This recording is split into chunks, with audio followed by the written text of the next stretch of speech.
CBDC를 하게 되면 그 부분을 완전 통제의 영역으로 끌어올 수 있겠죠. 그리고 그 돈에 대한 통제권을 가지고 국민의 어떤 그 무의식적인 압력을 가할 수가 있는 거죠. 심지어는 사찰도 할 수 있는. 네. 자, 이 북토크 계속 진행하고 있는데요. 네. 최윤식 소장님 계속 말씀 중에 저도 인사이트를 많이 얻게 되는 것 같습니다. 이 책 내용에 좀 들어가 보면요. 이 디지털 화폐와 또 빅브라더 정치, 그죠? 이 독재죠. 이런 부분에 대해서 좀 굉장히 재밌게 설명을 해 놓으셨죠. 네네. 책을 보다 보면 이 디지털 화폐가 독재 사회 또는 뭐 이렇게 정치의 도구가 될 수 있다. 이런 점이 저는 굉장히 놀라웠었거든요. 그러니까 저처럼 이제 경제를 보는 거랑은 좀 차원이 다른 영역인 것 같다 이런 걸 느꼈는데요. 어떻게 이렇게 될 수 있는 것인가? 어떻게 이 디지털 화폐가 독재와도 연관이 될 수 있는 것인가? 그런 부분 좀 설명해 주시면 너무 좋을 것 같아요. 이제 뭐 이유는 이제 여러 가지로 이제 우리가 볼 수 있는데 가장 이제 기본적인 컨셉은 그거예요. 결국은 중앙은행이 디지털 화폐를 발행하고 또 그렇게 되면 물론 이제 개인들이 뭐 어느 정도의 이제 뭐 암호화 기술을 통해서 보호를 하지만 돈의 흐름 자체가 전체가 다 원한다면 다 들여다볼 수 있는 거죠. 그렇죠. 네. 그리고 그것을 돈의 어떤 어떤 조정 자체도 이제 그렇게 되는 거죠. 그렇죠. 예를 들면 이제 제가 이제 좀 우려했던 것은 이거는 이 기술 하나만 가지고는 그렇게 되지 않습니다. 네. 다양한 기술, 다양한 어떤 정책들이 합쳐져서 활용 점정으로 이게 이제 꽂히는 거죠. 그렇죠. 뭐 예를 들면 우리가 이제 중국의 예를 들을 수가 있는데 중국 같은 경우는 여러분 잘 아시는 대로 사회주의 국가이기 때문에 자본주의 사회에서 돌아가는 모든 것이 그대로 돌아가지만 결국 그 빅테크나 이런 기업들이 가지고 있는 정보를 중국 정부가 전부 다 사실 관리 감독한다. 네. 이렇게 이제 봐야 되겠죠. 네. 관리 감독하는 이유는 그걸 통해서 국민들의 일거수일투족을 감시하기 위한 거죠. 네. 그리고 심지어는 통제하기 위한 거죠. 네. 물론 겉으로 보이기에는 그런 것들을 이제 개인의 신용 점수를 평가해서 말이지 이제 신용 점수거든요.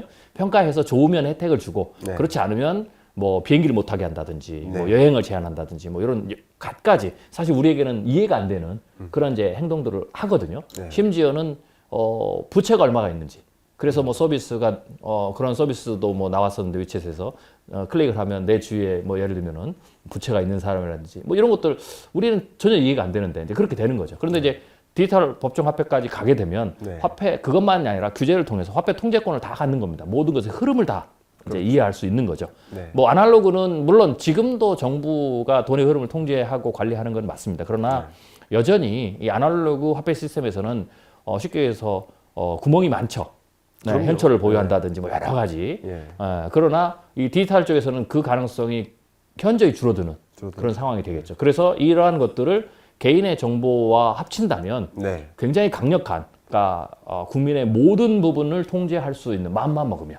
그렇게. 네. 예. 그리고 이제 미래에는 이제 생체 정보까지도 등록을 하기 때문에 그렇죠. 그런 거와 연결되기 때문에 충분히 마음 먹기에 따라서는 빅브라더스 역할을 충분히 할 수도 있고 네. 그리고 또 특별히 제가 이걸 둔 것은 그래도 예를 들면 나의 어떤 개인적인 어떤 정보라든지 이것도 굉장히 그 값어치가 굉장히 큰 거지만 자본주의 시대이기 때문에 이 돈에 대한 정보는 굉장히 그 가중치가 크죠. 네. 네, 그래서 그런 측면에서 국민에 대한 압박이 굉장히 크게 오는 거고요. 네. 그런 측면에서는 그 힘을 충분히 이용할 수도 있게 되는 거죠. 그렇네요. 네. 어떻게 보면 정말 이 새로운 시대가 오게 되면 우리가 지금 예상하고 있듯이 어떻게 보면 이 지하 경제 이런 것들이 양성화될 가능성이 굉장히 높고요. 네. 세금 탈루나 뭐 자금 세탁이나 이런 식으로 이용하는 과거의 전통적인 화폐는 이제 사라질 테니까 그런 변화도 있을 것이고 좋게 보면 지하 경제 양성화 또 투명한 사회 이렇게 될 수도 있을 것 같고 어떤 범죄자들의 어떤 범죄 여부를 판단하는데 이 기존에 구축했던 공공 빅데이터랑 합쳐져서 굉장히 강력한 힘을 발휘할 수도 있겠다 이런 생각도 저는 그렇죠. 듭니다. 그러니까 그런 장점을 앞세워서 국민들에게 합리화를 시키는 거죠.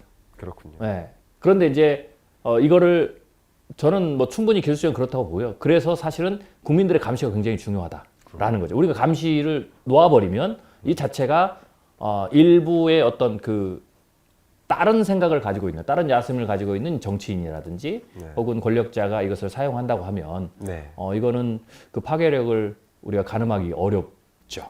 그렇겠네요. 그래서 그런 부분은 우리가 좀 생각을 해봐야 되고 네. 그런 시대가 되기 전에 미리 국민들이 감시를 하고 또 법안 발의도 해서 그런 부분을 차단을 해야 되겠죠. 네. 네. 그렇네요. 어떻게 보면 바하마라든가 몇몇 작은 국가들이 CBDC를 도입을 한 건 사실이지만 그런 작은 나라들 제외해 놓고는 네. 이 G2 국가인데 중국이라는 이 거대한 나라가 CBDC를 최초로 도입하게 된 그 배경에는 그런 정치적인 혹은 이제 법 체계적인 그렇죠. 그런 관점의 장점이 있었기 때문에 그런 것이. 저는 충분히 중국은 그걸 고려했을 거다. 그게 없었으면 이런 식으로 미국처럼 그렇죠. 그렇게 도입할 뭐 기술적으로는 가능하겠지만 그것이 새로운 체제로 바뀌는 과정에서 등장하는 여러 가지 대혼란이라든가 또 준비해야 될 것들 그렇죠. 이런 걸 생각해 본다면 쉽게 도입되기 어려웠을 것이다 이런 생각이 들고요. 그렇죠. 뭐 한편에서는 미중 패권 전쟁의 어떤 강력한 어떤 그 히든 카드이긴 하겠지만 한편에서 지금 말씀드린 또 이건 국민 통제도 굉장히 중요하고요. 특히 중국 같은 경우에는 전통적으로 문화 자체가 은행에 대한 신뢰도가 상대적으로 낮은 국가거든요. 그래서 사실 뭐 우리가 지하 경제라고 말하기는 어렵지만 네. 이 은행의 통제권을 벗어나 있는 경제 규모가 꽤 있다라고 봤을 때 중국의 입장에서는 이 CBDC를 하게 되면 그 부분을 완전 통제의 영역으로 끌어올 수 있겠죠. 네. 그리고 그 돈에 대한 통제권을 가지고 국민의 어떤 그 무의식적인 압력을 가할 수가 있는 거죠. 그렇겠네요. 심지어는 사찰도 할 수 있는. 네. 예. 그렇게 어쨌든 중국이 적극적으로 CBDC 발행하고 그것을 보급하는데 움직임 행보가 거세다 보니까 주요 강국들도 그냥 지켜만 볼 일이 아니겠구나 하면서 태세 전환이 일어난 것도 일어나는 사실이고. 거죠. 그렇죠. EU 같은 경우도 엄청나더라고요. 지금 국경 간 거래도 테스트를 하고 있는 네네네. 중인데 엄청난 그 적용 사례 이런 것들이 등장하고 있고요.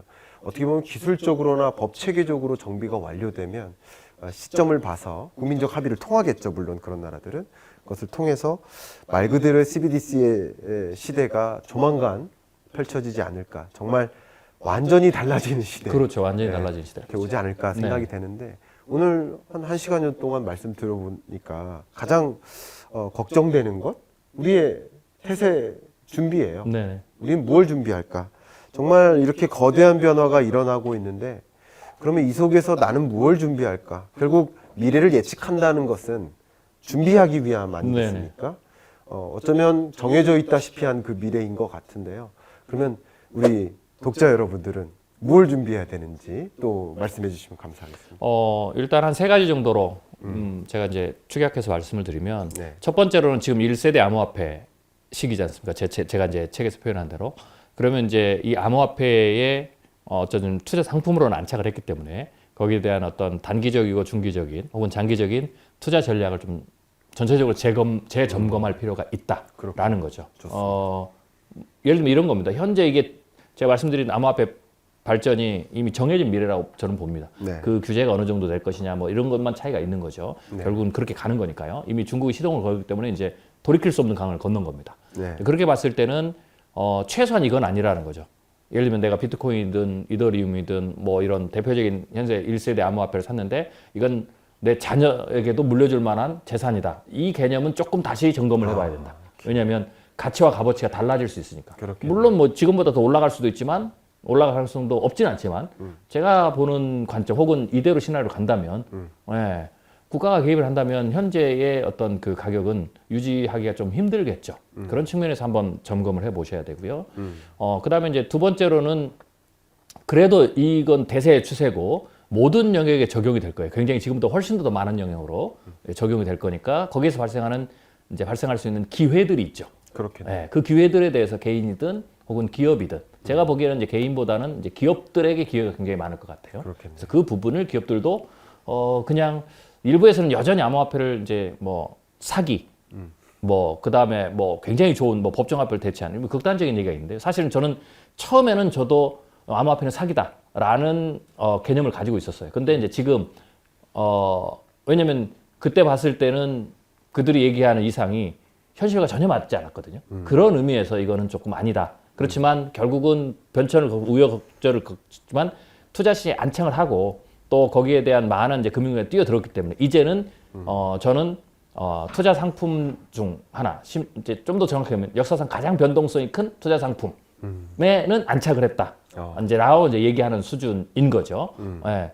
그렇지만 이제 저 뭐 향후에는 그럼에도 불구하고 나아가는 흐름이 이제 있기 때문에 이제 기업들이 그 가운데서 이제 기업의 어떤 생존과 연관되는 영향을 미치는 아마 중요한 역할들이 될 거예요. 그래서 그런 부분들을 좀 기회 측면에서 오히려 좀 이제는 본격적으로 연구하면 좋을 것 같다라는 거고요. 마지막으로는 제가 이제 빅브라더스 얘기를 했지만 네. 이 과정 속에서 이제 국가가 개입을 하게 되면 네. 이것이 가진 어떤 그 파괴력, 위험성도 있기 때문에 네. 이 부분들을 이제 국민들은 좀 인지를 하고 네. 투자 상품의 관점을 좀 더 넘어서 네. 미래의 어떤 나의 어떤 자유와 인권의 문제와도 연관이 돼 있기 때문에 그 부분을 좀 관심을 더 가지시고 또 법정비들이 이제 계속 갈 거거든요. 규제를 네. 만들려면 거기에서 이제 그런 부분들이 잘 반영될 수 있도록 네, 견제의 어떤 의미 이런 부분들을 좀 생각하고 또 그런 부분에 대해서 좀 활동도 하시는 분들이 많이 나왔으면 좋겠다라는 겁니다. 아, 그런 국가를 위한 제안까지 네. 해주셔서 저도 도움이 많이 됐고요. 많이 배울 수 있는 그런 시간이 된 것 같은데요. 우리 책인사의 공통 질문들로 아우트로를 이제 장식을 하고 있거든요. 네네. 그 아우트로 첫 번째가 제가 생각하는 최윤식 이겁니다. 전 미리 생각해 오지 않고요. 말씀 중에 1시간여 동안 대화 중에 느꼈던 저의 감정을 담아서 최윤식은 뭐다 이렇게 하고 있는데요. 김광석이 생각하는 최윤식은 이웃이다. 우리는 미래를 계속 관심 있어 합니다. 그러니까 그리고 미래에 관심이 없으면 인간이라는 의미로서 좀 제외되는 대상 아닌가 그런 생각까지 저는 심지어 네네. 좀 강하게 하고 있습니다. 미래에 대한 관심을 갖고 살아가기 때문에 다른 생물과는 차이가 있는 그런 존재가 아닌가 그렇죠. 그런 생각을 저는 네네. 하는데 그러니까 미래를 관심 있어 하는데 미래에 대한 어떤 조언을 좀 받고 싶은데 멀리 떨어져 있는 사람이 아니라 항상 이 책을 통해서 우리가 가장 관심 있는 그런 주제, 미래에 관한 어떤 주제를 정해서 그 미래를 그려주시는 옆집 이웃과 같은 친근하게 네. 이런 변화를 알려주시는 그런 분이 아닌가. 그래서 이웃 이렇게 했습니다. 감사합니다. 어떻습니까? 아, 예. 좋은데. 좋습니까? 네네네. 다행입니다. 자, 두 번째인데요. 결국 책을 통해서 강력히 전달하고 싶은 메시지가 있으실 겁니다. 자, 이 책을 통해서 이 메시지만은 꼭 전달하고 싶다. 근데 공식 질문이라서 10글자 내로 해야 됩니다. 자, 한번 말씀해 주시겠습니까? 암호화폐는 대세다. 암호화폐는 대세다. 그렇군요. 네. 자, 조금 더 구체적으로 설명해 주신다면? 뭐 제가 책에서 설명을 드렸듯이 암호화폐 자체는 사실 거스를 수 없는 그 흐름이다. 네. 기술적 측면에서 네. 혹은 글로벌 시대 변화에서 화폐의 쓰임새 혹은 화폐의 규모 뭐 이런 것들을 봤을 때 네. 대체 불가 반드시 그 길로 가야 되는 정해진 정답이죠. 그렇지만 단 그 과정 속에서 우리가 지금 생각하고 있는 그런 어떤 1세대 암호화폐에서 우리가 암호화폐를 바라보고 규정하고 혹은 미래를 그리는 것보다는 훨씬 더 복잡하고 훨씬 더 폭넓은 변화 가능성들이 있다. 그리고 마냥 긍정적인 그러니까 투자적 입장에서요. 마냥 긍정적인 시나리오만 있지 않다. 굉장히 굴곡이 크고 험난한 길을 가야 될 수도 있다라는 거죠. 그래서 그런 측면들을 여러분들이 좀 균형 있게 네. 저는 보시기를 좀 원했습니다. 그러셨군요. 오늘 대담을 통해서도 그 정말 암호화폐가 대세임을 인정하게 됐고, 그리고 그 대세가 앞에 전개될 텐데 나는 무엇을 준비를 해야 될까라는 그 생각을 저도 어느 정도 정립할 수 있는 그런 기회가 된 것 같습니다. 이제 마지막 3개 질문인데요. 나에게 시리즈입니다. 나에게 암호화폐란?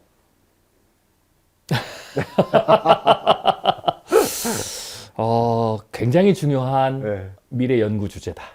굉장히 중요한 미래 연구 주제다. 네, 뭐 대충 열자. 그렇네요. 열자일 필요는 없습니다. 그렇습니까? 네. 네. 암호화폐는 미래를 연구하는 데 있어서 굉장히 중요한 주제가 될 것이다. 네네. 저도 100% 네. 동의하고 있습니다. 자, 그다음 나에게 미래란? 숙명이죠.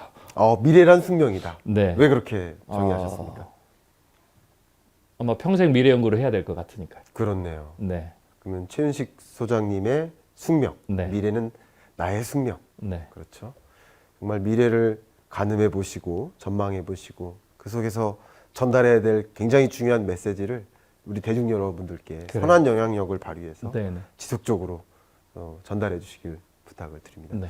마지막 질문입니다. 우리 책인싸 네. 우리 시리즈 이 프로그램에 출연하셨는데요. 자, 나에게 책인싸란? 편안함? 네. 책인싸는 편안합니다. 네네. 오늘 이렇게 암호화폐라는 주제, 사실 좀 딱딱한 주제고, 좀 네. 어려운 주제고, 네. 굉장히 좀 민감한 주제지 않습니까? 네.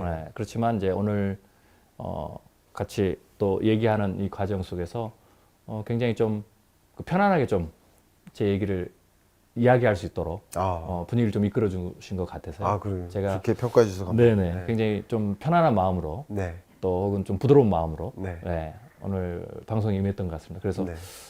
제가 드는 이제 첫 번째 느낌이 편안함이었다.